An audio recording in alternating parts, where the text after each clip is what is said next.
इसको तो आप जानते ही हो ना, यह है पृथ्वी, मतलब हमारा घर। यहाँ पर हम लाखों स्पीसीज के साथ रहते हैं। पर क्या आपको पता है कि ये पृथ्वी ही सौर मंडल में एक ऐसा ग्रह है कि जो लाइफ को सपोर्ट करता है। इसकी सबसे बड़ी दो वजह है, एक तो ढेर सारा ऑक्सीजन एंड यहाँ पर मौजूद ढेर सारा पानी। इसकी एक और वजह है एंड वो है हमारी सूरज से पृथ्वी की दूरी।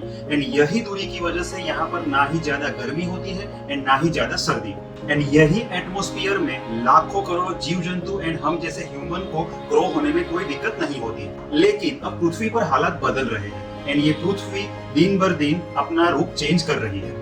पृथ्वी हल्की हो रही है या तो भारी हो रही है, ये सवाल के पहले ये सवाल आता है कि पृथ्वी का वजन कितना है। हमारे इस ग्रह का वजन है 6 सेप्टिलियन kilogram. Satellite and mathematical formula से ये वजन को एकदम एक्यूरेटली कैलकुलेट किया जाता है। पृथ्वी का वजन लगातार बदलता रहता है। पृथ्वी के पास एक ग्रेविटेशन फोर्स है जो कि वातावरण को बनाए रखता है, पर गैसों की ऊपरी लेयर पर पर्याप्त ग्रेविटेशन नहीं होता है एंड इसी की वजह से हाइड्रोजन एंड हीलियम जैसे हल्के तत्व ऊपरी सतह में गायब हो जाते हैं। एंड कुछ इसी तरह पृथ्वी अपना 96,000 टन वजन गंवा देती है।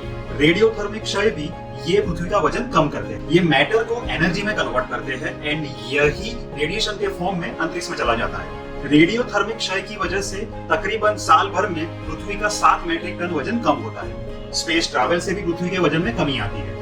हम स्पेस में हमारी पृथ्वी पर से बहुत सारे सैटेलाइट भेजते हैं एंड अन्य ग्रहों की पड़ताल करने के लिए हम वो ग्रह पे खोजी रोबोट एंड कुछ अंतरिक्ष यान भेजते हैं एंड ये सब चीजें पृथ्वी पर ही बनती है। एंड ये सब फिनोमिना की वजह से पृथ्वी का तकरीबन सालाना वजन 1000 टन कम होता है। हाँ, लेकिन ये सब होने से पृथ्वी का वजन कम ही नहीं हो रहा है, साथ ही साथ वो बढ़ भी रहा है। एंड इसकी एक वजह ये है कि आउटर स्पेस में से पृथ्वी पर आने वाली धूल, यह धूल मंगल ग्रह के आजू बाजू चक्कर लगाने वाले एस्ट्रॉइड एंड कॉमेट से आती है।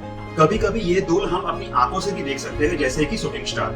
एंड कई बार ये पृथ्वी पर अपने बड़े फॉर्म में मेट्रोइड के रूप में आते हैं एंड ये वजह से पृथ्वी के वजन में 16,000 टन का इंक्रीज भी होता है। तो अगर हम सारे जोड़ घटाव कर लें तो हम ये पाते हैं कि हर साल पृथ्वी 81,000 टन अपना वजन गंवा रही है, मतलब पृथ्वी हल्की हो रही है। पर ये गिरावट उसके टोटल वेट के मुकाबले 1% से भी बहुत कम है, मतलब ना के बराबर। बीते 200 सालों में पृथ्वी पर बहुत सारे बदलाव हुए हैं एंड ये बदलाव की रफ्तार पृथ्वी पर भारी पड़ रही है। जीवन जीने के लिए जो चीज वस्तुएं चाहिए वो सारी पृथ्वी पर मौजूद है।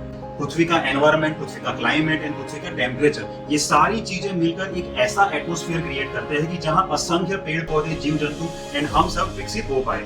और ये पृथ्वी इतनी खास क्यों है? एंड इसकी वजह है green house effect. Green house इमारत ऐसी इमारत होती है कि जिसकी छत एंड दीवार शीशे की बनी हो। ये पारदर्शी कांच धूप को ग्रीन हाउस में अंदर आने देती है एंड उसके बाद उसकी गर्मी को ग्रीन हाउस से बाहर नहीं जाने देती है। इससे पौधे को गर्मी मिलती रहती है, इवन सर्दी के दौरान भी। एंड यही इफेक्ट, जिसको ग्रीन हाउस इफेक्ट बोला जाता है, वही इफेक्ट से पृथ्वी गर्म रहती है। पृथ्वी के चारों ओर कोई कांच नहीं है, बट इसके चारों ओर गैस की परत है जिसको हम एटमॉस्फेयर बोलते हैं। दिन के समय में सूरज की सारी गर्मी पृथ्वी के एटमॉस्फेयर में एंटर हो जाती है एंड इसी के चलते पृथ्वी की सतह गर्म हो जाती है। और सूरज के ढलने के बाद पृथ्वी की सतह ठंडी होने लगती है एंड यही प्रोसेस में कुछ गर्मी हवा में वापस जाने लगती है, बट कुछ गर्मी एटमॉस्फेयर में मौजूद गैस है उसको रोक लेती है एंड इन्हीं गैसेस को ग्रीन हाउस गैस बोला जाता है। Carbon dioxide, water vapour and methane को ग्रीन हाउस गैस बोले जाते हैं।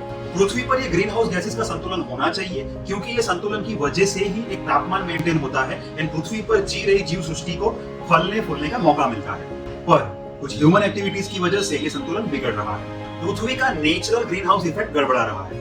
एग्जाम्पल के तौर पे बहुत सारे कोल एंड तेल जैसे फॉसिल फ्यूल को जलाने की वजह से हमारे वातावरण में बहुत सारा कार्बन डाइऑक्साइड जा रहा है एंड यही ग्रीन हाउस गैस सूरज से आने वाली गर्मी सोख कर पृथ्वी को और गर्म बना रहा है एंड ये गर्मी की वजह से पृथ्वी का तापमान भी बढ़ रहा है। नासा के सैटेलाइट स्पेस में रहकर पृथ्वी पर निगरानी कर रहे हैं एंड उससे डेटा भी निकाल रहे हैं कि पृथ्वी के एटमॉस्फेयर में कितनी मात्रा में ग्रीन हाउस गैसेस मौजूद है एंड इससे ये भी पता चल रहा है कि ये ग्रीन हाउस गैसेस कहाँ से आ रहे हैं एंड ये हमारे एटमॉस्फेयर पर क्या इफेक्ट कर रहे हैं। बीते कुछ सालों में फॉसिल फ्यूल का अंधाधुंध इस्तेमाल की वजह से आज हम क्लाइमेट चेंज क्राइसिस को झेल रहे हैं। कहीं अंधाधुंध गर्मी पड़ रही है, कहीं बेतहासा बाढ़ आ रही है, कहीं पर जमीन बारिश की बूंदों को तरस रही है, तो कहीं पर ग्लेशियर्स बहुत जल्द पिघल रहे हैं एंड समुद्र का स्तर बढ़ा रहे हैं। अगर क्लाइमेट चेंज को आज हमने नहीं रोका तो आने वाली तबाही को भी हम रोक नहीं पाएंगे। क्लाइमेट चेंज से निपटने के लिए जो चीजें सबसे ज्यादा मददगार है उसमें पेड़ भी शामिल है। अभी इस धरती पर 30% हिस्से में फॉरेस्ट मौजूद है। हमें जीने के लिए जितना भी पर्याप्त ऑक्सीजन चाहिए उसमें से 40% ऑक्सीजन सिर्फ ट्रॉपिकल फॉरेस्ट पैदा करते हैं। इसके अलावा फॉरेस्ट 8 गीगाटन कार्बन डाइऑक्साइड सालाना सोख भी लेते हैं। एंड इसी तरह ये सारे पेड़ and forest carbon cycle and climate crisis में अहम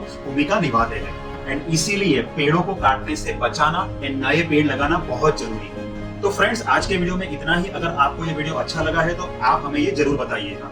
अगर आपको ये वीडियो से कुछ नया सीखने को मिला है तो आप अपने फ्रेंड्स एंड फैमिली के साथ शेयर कीजिए। अपना ध्यान रखिए, हम फिर मिलेंगे बहुत ही जल्दी। Bye bye.